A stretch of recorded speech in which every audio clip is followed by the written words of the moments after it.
Welcome to the Bill Walton Show, featuring conversations with leaders, entrepreneurs, artists, and thinkers. Fresh perspectives on money, culture, politics, and human flourishing. Interesting people, interesting things. Welcome to the Bill Walton Show.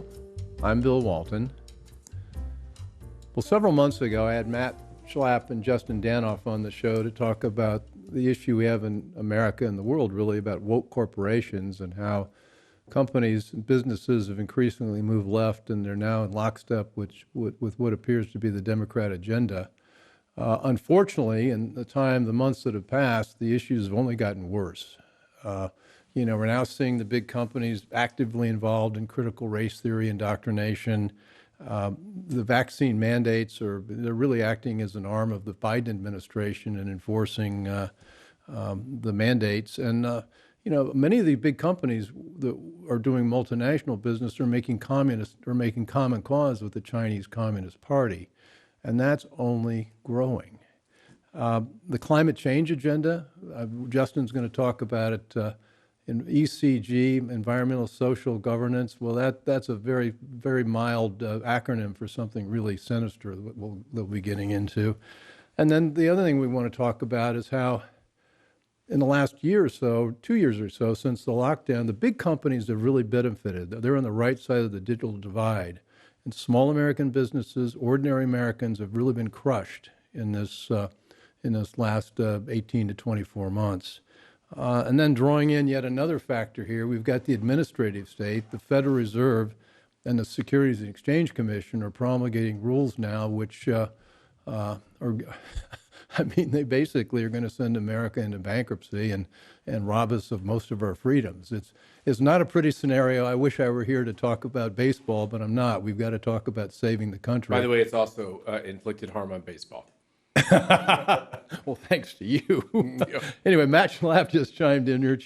Matt is, as we all know, is chairman of the American Conservative Union, which sponsors the CPAC conference, and he founded Cove Strategy, and he's been an advisor to corporations for the last several decades, and has a lot of interesting insights into how they think and how they're acting.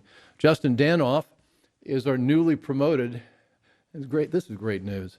Executive Vice President of the National Center for Public Policy, and Justin's been waging a lonely battle for this creeping socialism on the corporate front, and now is beginning to gather a lot of allies and picking up steam in your fight. So, Justin, let's jump right into what I mentioned: the government with the SEC and the Federal Reserve and what they're trying to do to our corporations. Sure. So, thanks, Bill. I guess the way I would frame it is last time we talked, there was a two-headed Goliath of activist shareholders teamed up with huge passive investment firms on Wall Street to dictate corporate America's actions. Now we have a three-headed Hydra. Okay, we went from a two-headed Goliath to a three-headed Hydra. Why do I say that? Because the Biden administration is singing out of the same songbook as those activist investors, and they're doing it through the agencies. They're doing it through the Securities and Exchange Commission, and they're doing it through the Federal Reserve. How are they doing it through the Federal Reserve? Well, the mandate of the Federal Reserve is a twofold mandate.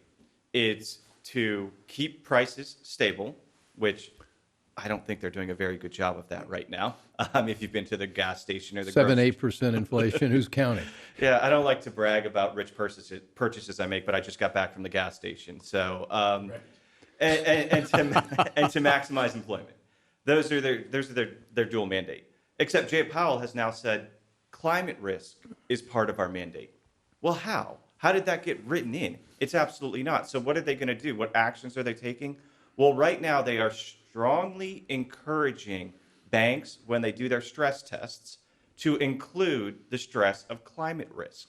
And what's a stress test for those who don't know?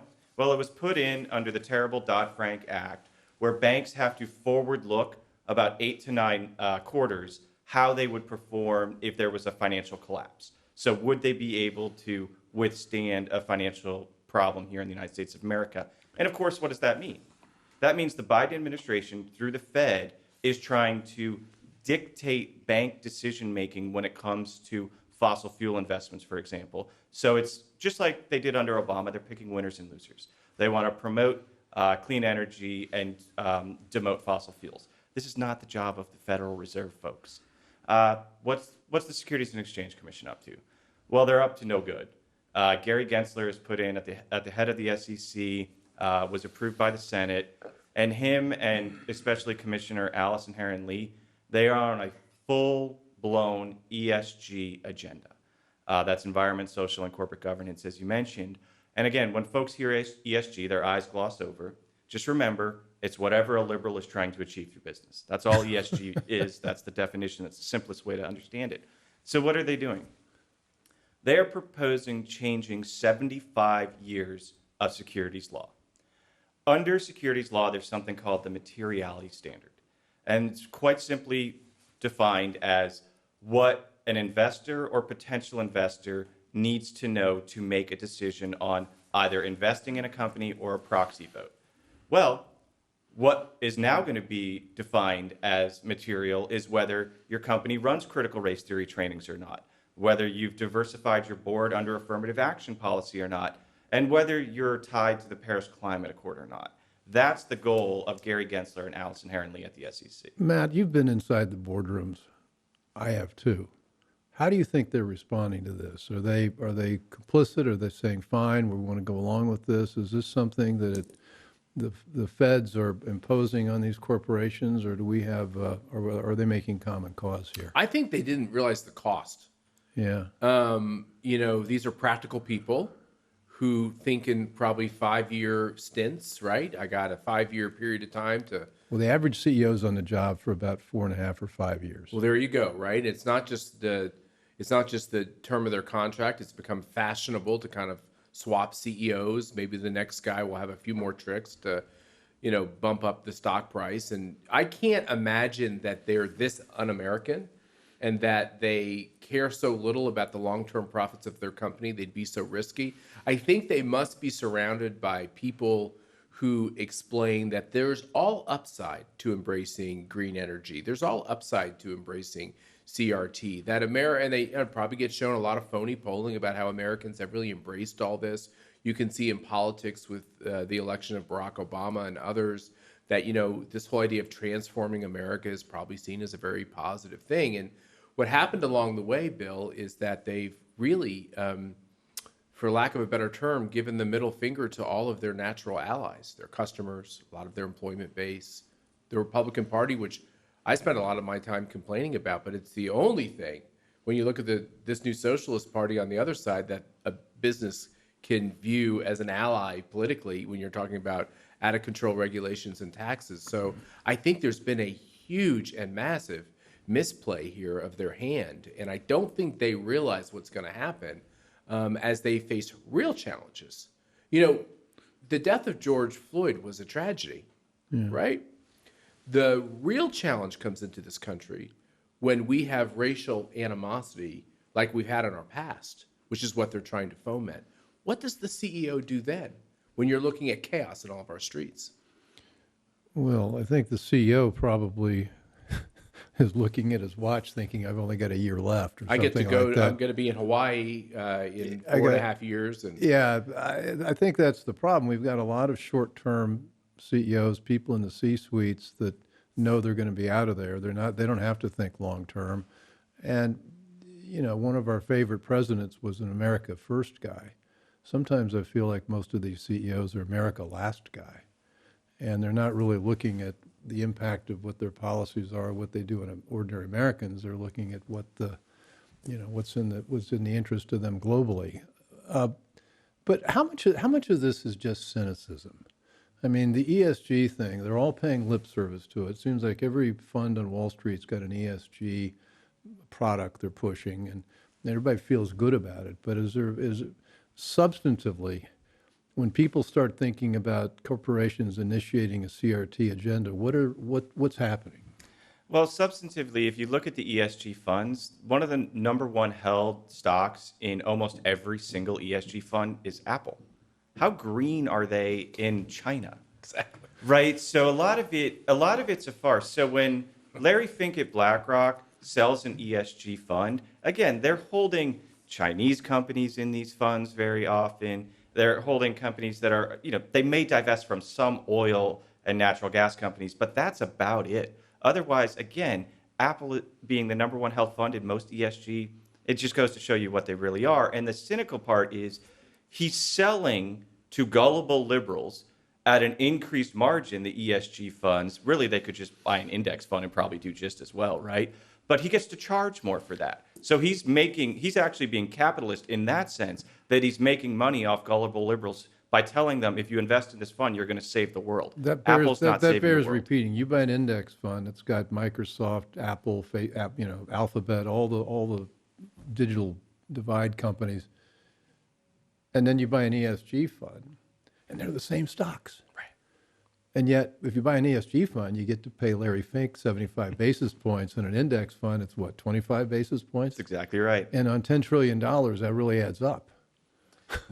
Yeah, I mean, look, ESG is just the most current iteration of, what SRI used to be and others. And again, it's just these feel-good funds that are being sold, again, to folks on the left who think that they are saving mankind by giving Larry Fink more of their money. Larry Fink, I think we established this. He's the CEO of BlackRock. Yeah, BlackRock, the largest passive asset manager in the world. And I think that his role in all of this can't be overstated, frankly. So we talked a little bit about this last time, but we really ought to explore it more. BlackRock is the reason in May that there was 3 liberal climate change dissidents put on ExxonMobil's board. Okay, how did we get to this point? Well, for the longest time, They were not only dissidents, they didn't think they should be in the fossil fuel business. their whole goal is to mothball the company. Yeah. This is their stated purpose of being on the board, is to put the company out of business. How did we get here? Again, talk about anti-American. What happened was in 2018, Larry Fink came out with a statement that said, look, for the longest time, it was industry practice that we don't vote the shares, right? We have millions of different investors. We don't vote on our corporate proxies because that would be sort of presumptuous to assume we know what the millions of disparate investors want. But presumptuous is exactly what he decided to do that year. And so he started voting on all of these proxies for all of his shareholders and all of his investors. So think about that. He took that on himself. He changed the entire paradigm of the large passive asset managers, and then State Street and Vanguard followed suit because Wall Street's such a follow-the-leader game, right? And so now we have, again, 62% of the vote this year at a Chevron shareholder meeting said they needed to decrease their Scope 3 emissions. Scope 3 emissions are in everything, folks. Everything that Chevron what's the scope? does. This is the Bill Walton Show. I'm here with Justin Danhof and Matt Schlapp, and I'm about to learn what a Scope 3 emission is. What is a Scope 3 emission? Well, it's the carbon emissions, granularized down, essentially, is all that is. But that means it's in everything that Chevron puts out. And so that vote's not real. That vote's rigged, and it's corrupt, and Larry Fink had a lot to do with that. And this is just going to get worse by the year, again, because the SEC has now changed. Just a couple of weeks ago, they came out with a guidance for this upcoming shareholder season. And I almost don't even want to give it away in case there's a liberal group that didn't see it, but they all, I'm sure, did. They're probably not watching this show. That's a good point. You're among friends here. That shareholder proposals don't have to have anything to do with the company anymore. So I can file a proposal with Walmart, Apple, whatever, as long as the SEC says it's a social issue that it's important. So companies have to address George Floyd, even if it has nothing to do with their business. They have to address the Paris Climate Accord, even if it has nothing to do with their business. The SEC is literally saying shareholders can file anything no matter what, and the companies have to deal with it. So what we're seeing is a convergence from listening to you, Justin, of the Democratic playbook, which is take a very radicalized agenda, like something like we shouldn't use fossil fuels. I don't think we quite understand how radicalized that is, right? This is taking America's strength, which we turned into America's strength through God's blessings and our innovation, and trying to take it off the table. We've already taken coal largely off the table.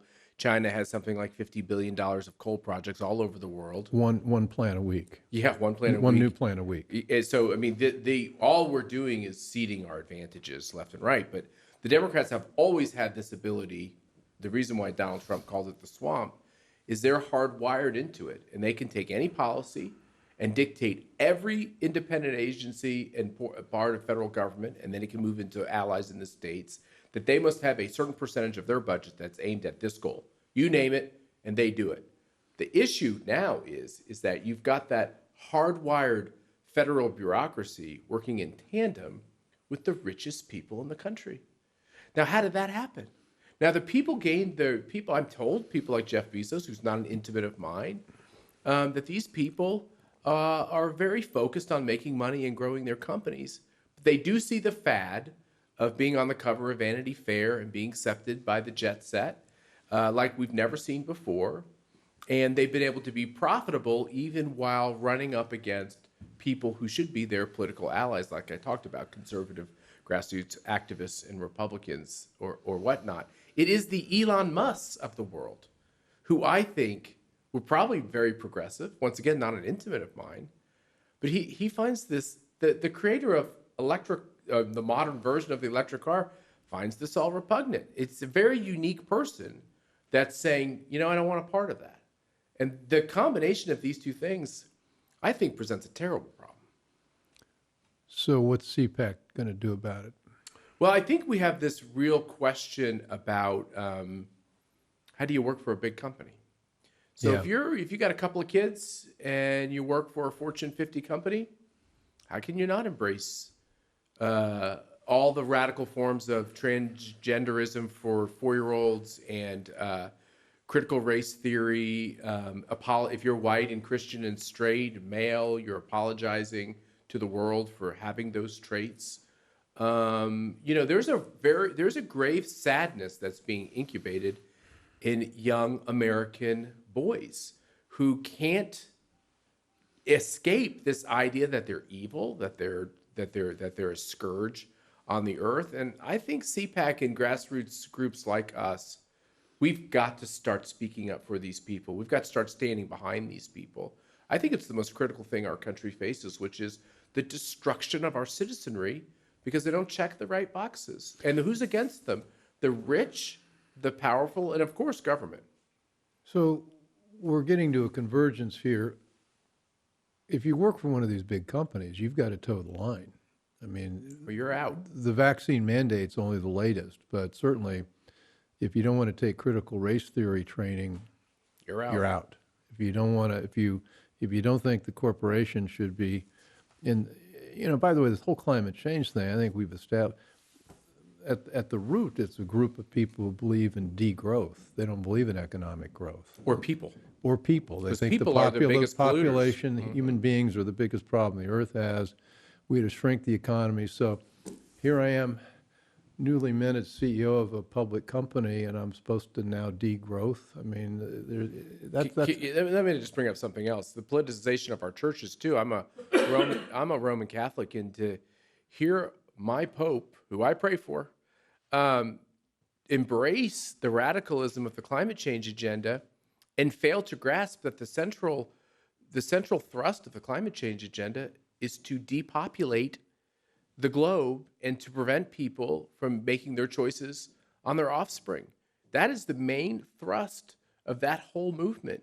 People are the biggest emitters of carbon and CO2, and there's almost like a great confusion out there. So two things, I think. You're doing a great job of explaining to people what the problem is. We have to marry your understanding of what's going on in these boardrooms and what's going on in these shareholder meetings with information for the American people to rise up, because they've shown a great desire to rise up in the last few weeks. So, Justin, what's your group doing to popularize what your work is? It's a little arcane. I mean, these big corporations, they send out something called a proxy. What on earth is a proxy? Well, it's just simply a way to get shareholders to vote for various things. It used to be in the old days, we want you to vote for these directors, and we want to issue more shares, and a couple things like that. Now it's got, as you point out, every single agenda on the planet, because anybody that owns 100 shares can drop their proposal in there. Yeah, so we're doing a couple things. First of all, if you come to nationalcenter.org, anybody who's an investor who wants to steal one of my proposals, they're not hidden. Take them, multiply them. When the left files shareholder proposals demanding affirmative action for boards of directors, we file shareholder proposals demanding viewpoint for boards of directors. Those are all readily available. And I think that another thing that we need to do a lot more of is educate folks on the voting aspect of the problem that we've got here. And we've done two things. We have the first ever voter guide for conservative investors. It's called the Investor Value Voter Guide. It's free. Anybody can come to our website, download it, and it shows you. And do you work with Kevin Freeman on this too? Kevin's promoted it absolutely on through Economic Boardroom. Yeah. He's been a great ally in promoting it. But it's the first ever voter guide. We put it out every spring. Again, it's free. It's easy to use. We know everyone's very busy, but these resolutions are truly corrupting our culture on everything. CRT didn't just spring up in business by happenstance. It started with resolutions. Folks, always ask, why is a shareholder resolution important? As you said, it's arcane. It changes the cultural needle. It moves the cultural needle. Again, 3 to 4 years ago, what did we have in the board space? It was this affirmative action push for corporate boards. It was pushed by the SEIU, Jesse Jackson, the As You Sow umbrella organization of liberal activists. That was 3 and 4 years ago. And then, of course, last year we had Goldman Sachs announce that they're not going to finance an IPO unless your board is particularly woke and diverse. And NASDAQ did the same thing. They said they're going to kick any company off their exchange that doesn't have a diverse board. So in 3 to 4 years, we have the agent of change in business going from Jesse Jackson to Goldman Sachs.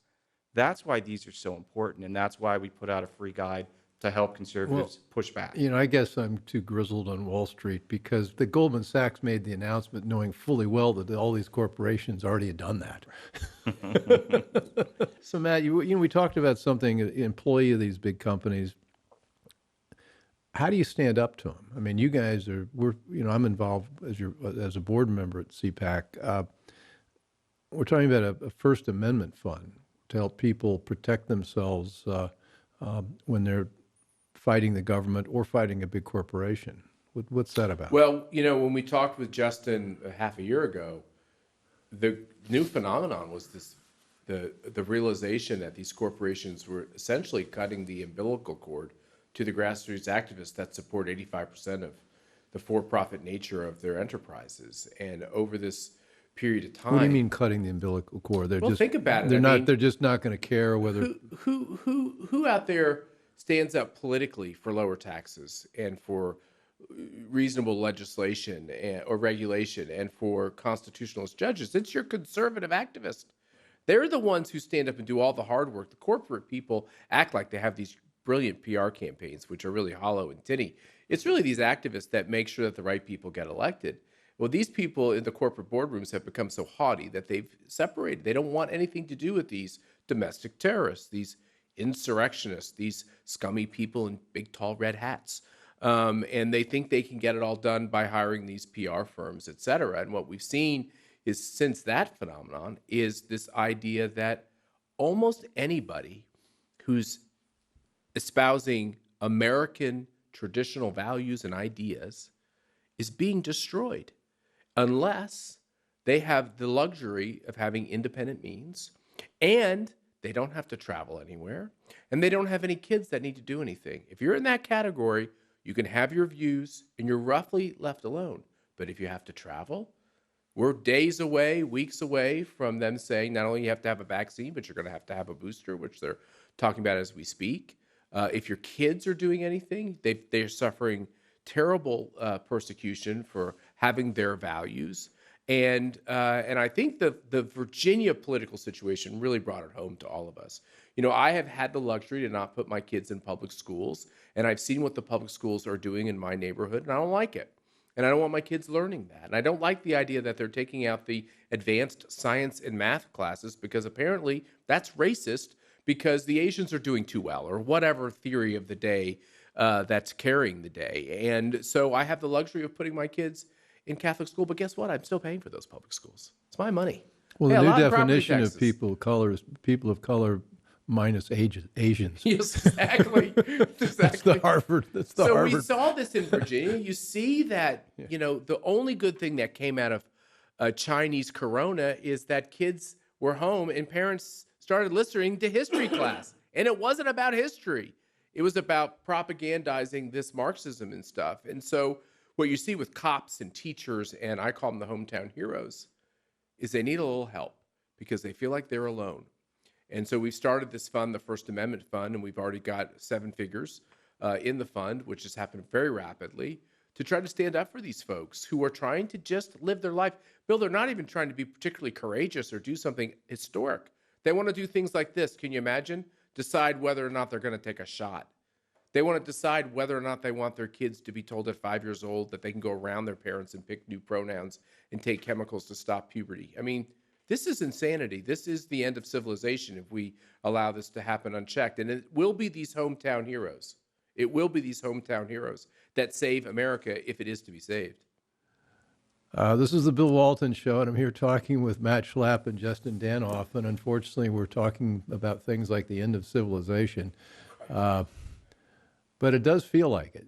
It does feel like it. It feels like you're being told, you know, if you're an employee, you got to do this, that, or the other, or if you're a parent with a kid in a school that you're paying for, a public school, you're not allowed to weigh in.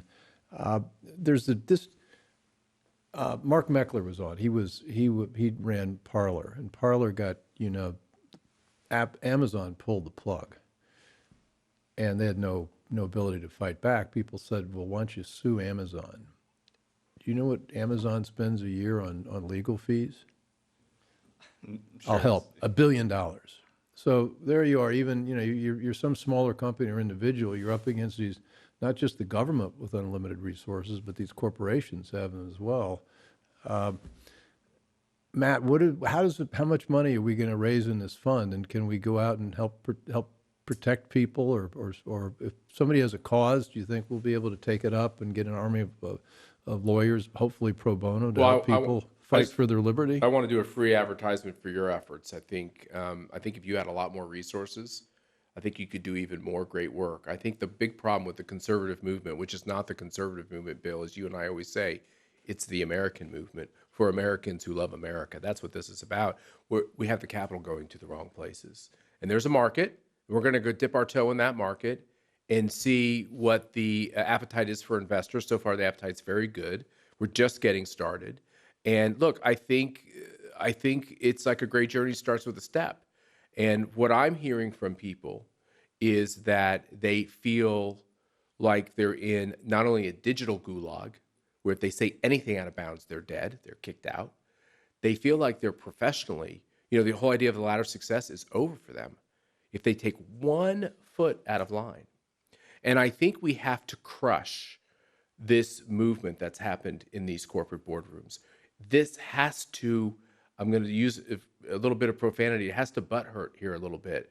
This current crop of CEOs that care more about their golf score and how they look in their suit instead of what really matters, we have to make them failures, those who have embraced all this. And maybe that starts with Larry Fink. Maybe he's too big a target. But I'd like to go after some of these folks who are literally persecuting their customers and employees. So it's the Alinsky strategy, where we pick somebody, we personalize it, and we make them feel that the whole world is watching what they're really doing. I like to be virtuous, but I'd also would like to take a few tricks out of the playbook of this desecration that's happening in this country. Look, I like to say everything, you know, we've ever done at the Free Enterprise Project, we just copied the left because they did it in plain sight. So they brag about it. This can be accomplished, right? So again, they took over corporate boards intentionally, the same way that, you know, tenure was put in place in higher education for the left to take over and blackball conservatives and traditional-minded Americans. This was an intentional takeover of the corporate boards. So we can do the same exact thing because, my goodness, how cushy are these positions, right? You meet 5-6 times a year. You fly around in private jets. You mean on the corporate boards? Yeah.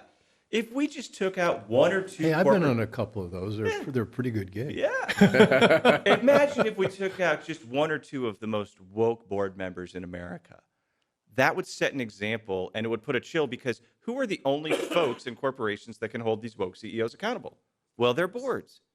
And if the boards see their seat says, oh, maybe not quite as safe as it was last week, I think we could have some real effective... Boards of directors do not want personal publicity. That's exactly right. Bill, can I offer like a positive step forward out of this conversation? That's what we're about. I think the 3 of us ought to get some really great young researchers, and we ought to come up with the common board members for a lot of these companies that are pushing a lot of this crap. And we ought to get to know them, and we ought to make them famous, and we ought to make them own all of the things that are happening and that are hurting families and hurting children. And I think that might be part of the great American turnaround that could happen.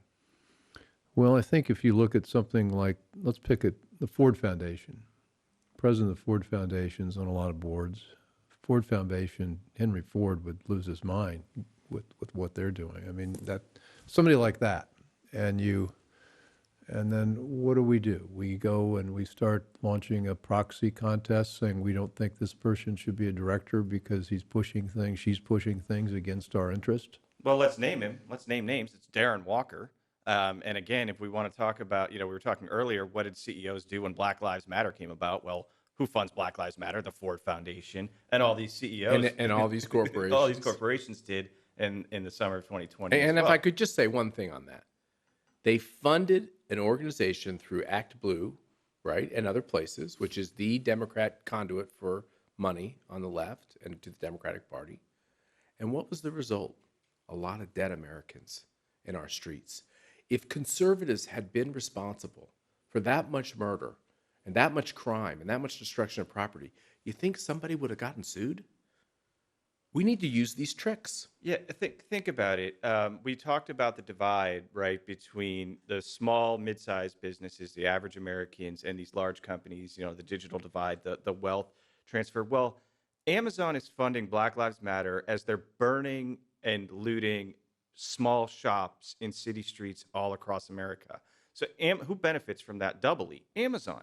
So they're funding the destruction of small businesses while they're making, their record profits.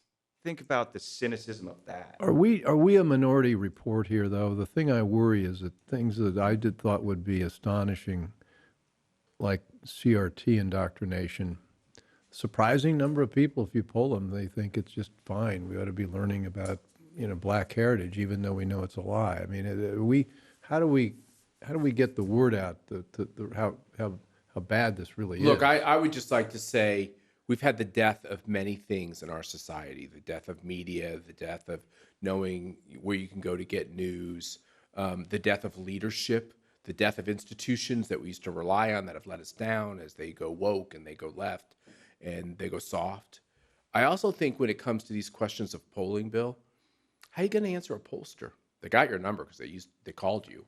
How are you going to answer a pollster about questions of race and gender? Forget the polls. But the secondary thing is this, which is even if you're not fearful of your standing, this idea of being decent to people and tolerant is American. And I think with a lot of polls on questions about these big woke questions, the immediate response of an average American is, I can live besides that person. I'm okay with that. They make their choices. I don't agree with them. I'm going to make my choices as long as they respect me. But of course, that's broken. And the person that has your values or my values, they aren't acceptable. And I think the big thing that's going on behind those polls, when I see big numbers for things that I know are obnoxious to a majority of Americans, what's coming out is the fact that we still are decent and we still are tolerant. Mm-hmm. And I think it's a great thing. I think we can look to Virginia, right? Because if we want to speak truth about CRT and truth about polling on these types of issues, well, what did the left do? If you turned on CNN or MSNBC, they claimed there's no CRT in Virginia. That's not true at all. If CRT was good and noble, wouldn't they stand up for it and say, of course it's being taught because it's good and noble? But they know it's shameful. And so the left has to hide it. And again, if you're doing something good, let your light shine. They're trying to hide it. And again, in corporate America, Chris Rufo has been doing yeoman's work in getting whistleblowers to expose the CRT trainings across corporate America. Again, if it's such a good thing, why does it take a whistleblower going to Chris Rufo? We've had some come to us at the National Center. Why does it take a whistleblower to expose it if it's so good? So I think the fact that everyone who's doing it is trying to hide it speaks the truth to what it is. Well, you know the story about Merrick Garland. He came out with that memo saying that he was going to ask the FBI to work with local agencies to crack down on parents who were engaging in violent acts against school board, even though they couldn't find a single one where that it actually happened. And he was acting on the basis of a 5-page memo from the National School Boards Association. And they said flat out in that memo, we don't teach critical race theory in K-12. And at the same time, Merrick Garland's son-in-law, what's his business? Apparently, he's Teaching CRT. He's got Exactly. about a 25% market share. He's got so, kids. I mean, they're flat Yeah. out lying. And Yeah. so but you said something, maybe you mentioned on air, I'm not sure, but only 4% of America knows who BlackRock is. I mean, we're fighting this invisible thing where people are kind of bonking along. We don't know who the villains are. Think about how powerful they are from this perspective. BlackRock is either the first, second, or third largest shareholder in 80% of the companies in the S&P 500. In 80%. That is a lot of sway that they have. One of the most interesting shareholder meetings to me this past year was actually the Berkshire Hathaway meeting. There was two far-left shareholder proposals. Warren Buffett. Yeah, Warren Buffett, CEO, longtime, founder, CEO. Charlie Munger, he's number two. They're still going strong at At age 90 and 99. something like that. But what happened was interesting. There was a moment of courage out of a business, and Buffett stood up against two proposals that folks like BlackRock and Larry Fink were supporting. One was on auditing their entire operation for racial justice, whatever that even meant. It was ill-defined. And the other one was an environmental audit of their entire chain and supply chain. And Buffett said no. Like, how do you think Larry Fink, knows more about our operations, our disparate businesses, than me, the Oracle of Omaha, right? And so he pushed back. The proposals got between 25 and 30%. But the Wall Street Journal, when they reported on it, said, that's only because there's so many people that have made so much money with Buffett and have fidelity to him.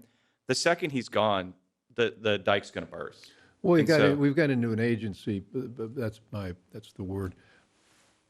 The guys, the people, men and women that are CEOs of these big public companies, they're agents of the shareholders, and they're hired hands.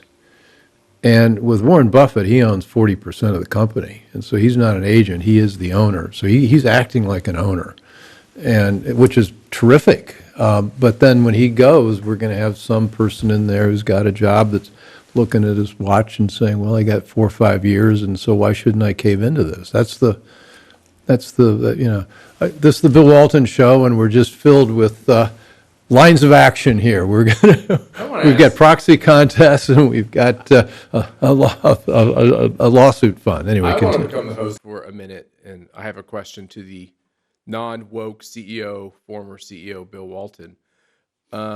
You talked about this staggering statistic of 80% of the S&P companies having as one of their top three BlackRock, BlackRock, investors top being three. BlackRock. Have we created ourselves our own kind of little franchise in picking winners and losers with the tax treatment of private equity? Should the Republican Party think of changing that now that private equity has become so woke and equalizing the playing field? And that comes to the regulatory structure. Sarbanes and Oxley, one of those guys was a really prominent Republican. That was a bipartisan bill to really make it tougher for publicly held companies to navigate and benefiting private capital. Have we created our own monster here? Yes. The tax code is one of the worst places I won't say it the worst place. The tax code is where people go to get things done when they can't get a bill passed. And you put everything in there in the tax code, and one of the big problems with the tax code is we allow deduction on interest we pay, which creates an incentive to borrow a lot of money. So the tax code incentivizes debt. The tax code allows private equity people to treat their gains not as ordinary income, which is what we'd have to do, but treat it as a capital gain. So there's a big preference in there, and there's a big preference in there for the hedge funds. And I think that those industries probably are one of the most significant lobbies in town. So to me, one of the most interesting places to look if you really wanted to change things is take a look at all the special stuff that's in the tax code and start rooting that out. So yeah, we have created the problem, but we would be Congress, and we would be people who were lobbied to bring about the preferential treatment they've got. My only response to your response would be this is the time for the Republican Party to rethink its priorities. And all of its leaders who were at the tippy top, who left Congress, went to private equity. And you're right, there's a lot of allies there. And I'm not really interested in picking winners and losers. What I'm actually interested in is sending a very loud and clear message as we try to fight for America. Well, the Republican Party ought to be a populist party. Should we be. ought to be the people that are left behind in the digital divide, and those are a lot of very strong, smart, able people. We just have been underrepresented with where things are going, and the problem with the Republicans now is that they're still unfairly or incorrectly tagged as the party of big business. That's not true. It isn't true. And I was up on the Hill yesterday. I talked to a group at the Capitol Hill Club, this swampy of swampy institutions, which I'm a member of and I love. But I was asking to people in the know, and these corporations, Bill, and their PACs, they're still not giving money to any Republicans because they wanted to overturn the election and they wanted to follow election laws. So we're heading towards a major conflict as Republicans get the majorities back without, mind you, really any substantial corporate PAC money. That means they'll get the majority without big corporations for the very first time. I think it could be a very refreshing thing. And to motivate the grassroots folks, that say, well, I don't even know what BlackRock is. I'm not an investor in Apple. I just have a small family business and I want to be left alone. Well, A, they don't leave you alone anymore, obviously, at any juncture of your cultural existence. But B, it's all going to come for you. When it comes to these big businesses, once the left changes the behavior of the big businesses, they say now your entire supply chain needs to represent exactly what we've talked about, all of the ESG parameters that they ask for a big business. It's going to go down to the medium and small businesses next. And so it's coming for you, so you should be motivated to get involved in this fight right now. Justin Danhof, thanks. Matt Schlapp, thanks. I've got about another 5 hours of questions for you guys, but we don't have time right now. But I think we framed it. I think there are lines of action we can take. We can begin to think about raising money to help defend people who are fighting corporations and the government, and we can also get very aggressive about going after individuals, board members that are involved in some really bad stuff. Let's get it done. Let's get it done. All right. Okay, so thanks for joining us in the Bill Walton Show. Matt Schlapp, chairman of the Conservative Action Project and the Conservative CPAC. So close. It was a nice compliment. And Justin Danhof, who's our executive director of the, oh goodness, Justin, National Center for Public Policy. So guys, thanks, and we'll be back in a few months to see if we can made any progress since then. Thanks. That's good. Thank you, Bill. Thanks. I hope you enjoyed the conversation. Want more? Click the subscribe button or head over to thebillwaltonshow.com to choose from over 100 episodes. You can also learn more about our guest on our Interesting People page. And send us your comments. We read every one, and your thoughts help us guide the show. If it's easier for you to listen, check out our podcast page and subscribe there. In return, we'll keep you informed about what's true, what's right, and what's next. Thanks for joining.